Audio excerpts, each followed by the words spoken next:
Tamoloriz me një sheste dhe me tatli kemalpasha, një ëmbëlsirë e lehtë, e shishme, e cila shkon shumë pas iftarit.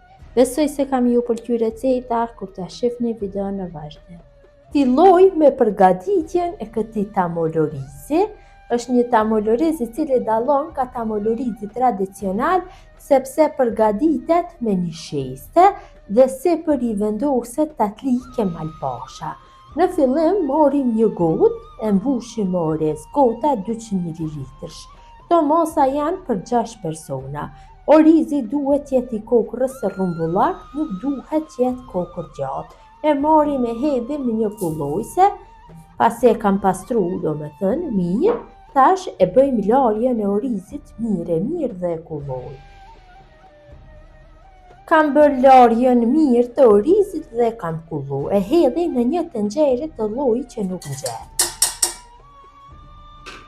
Sipër orizit do hedhi vetëm se pak krip, dikon me maja gishta. Kripa ndihmon që orizi mos ngjitet për tenxhere. Dhe ja shtoj ujin, do i shtoj ujë val të nxehtë. Për këto masa është e mjaftueshme 3 gota nga 200 ml me ujë val të nxehtë.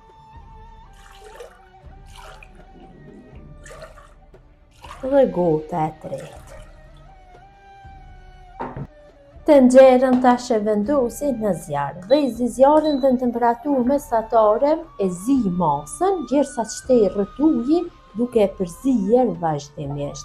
Vërtet është një ëmbëlsirë shumë e shishme, e lehtë, shkon shumë pas iftarit, ja vlen me provu.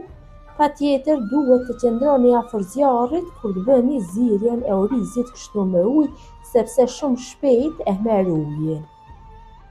Orizit ju ka shtërrur lëngu, ja kam përzir vazhdimisht që mos ngjitet përrejnë, shumë e rëndësishme është që mos ngjitet se më pas do i vjen një erë shumë e keqe tamolorizit. Tash ja shtojna qumshtin, gjithsej për këto mosa të orizit na nevojitet 1 litër me qumsht. Qofse keni qumsht bio, shumë më i mirë do del tamolorizi. Tash mosën e përzim përsëri kështu vazhdimisht derisa ajo të fillojë të vlojë, që mos ngelet truçja orizi, për atë arsye bëjmë përzierje. Mosa ka filluar që të vlojë, tash e ulim temperaturën në të ulët dhe e zi mosën për 1 orë, e përzim her pas here, nuk ka nevojë që ta përzim vazhdimisht. Mosën e kam zier për 50 minuta, është zier mirë kokra e orizit. Tash morim një lugë gjysmë të mesme me një sheste dhe ja shtojna 250 ml me qumsht dhe mosën e përzim mirë kështu që një shesta mos ngelet topsa. Nduhem që ta përzim mirë. Kam përzier mirë mosën, tash e shtoj në tenxhere dhe e përzi kështu dhe e la që të zihet për 10 minuta në temperaturë të ulët. Përbëjmë përzierjen her pas here.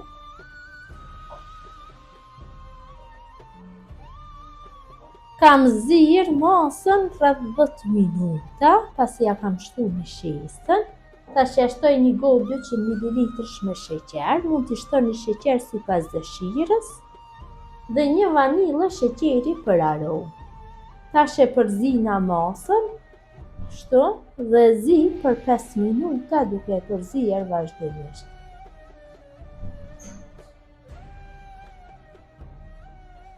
Dhe mosa është gati që të largohet nga zjarri.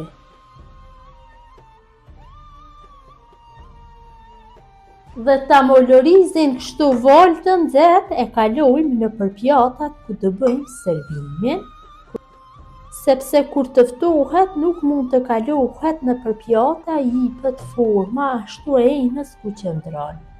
Kështu në këtë mënyrë i mbushim gjithë pjatat. Me tamoloriz, ka një aromë shumë të mirë, besoj se dhe shija nuk ka për mi mungu.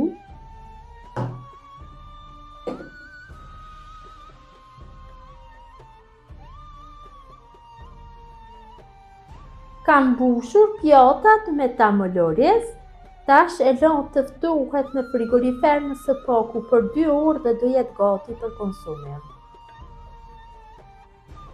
Tamolorizat janë ftohur, tash sipër do ju vendosi nga një tatli kemal pasha. Kështu, tek secila vendosi nga një copë. Vërtet ja jep një shije shumë të mirë tatlia. Recetën e tatlisë kemal pashës e keni parë në kanalin tonë.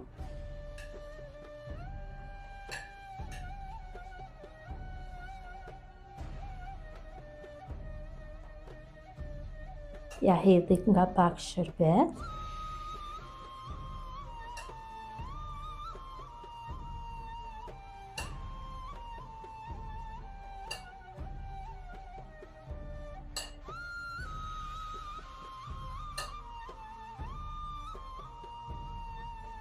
Dhe sipër do e dekoroj pak kështu secilën me pak fëstëk të coptuar.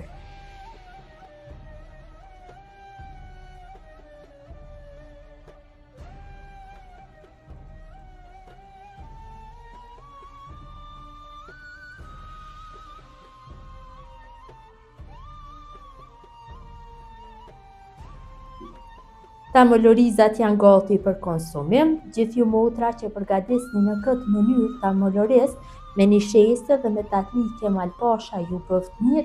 Ju faleminderit që ndani kohë vazhdimisht për recetat e mia, jepni komente të bukura, mirë mbeqi nga sofra shqiptare deri në recetën e radhës, ta marrim një dhe t'ju demonstrojmë nga afër se si duket.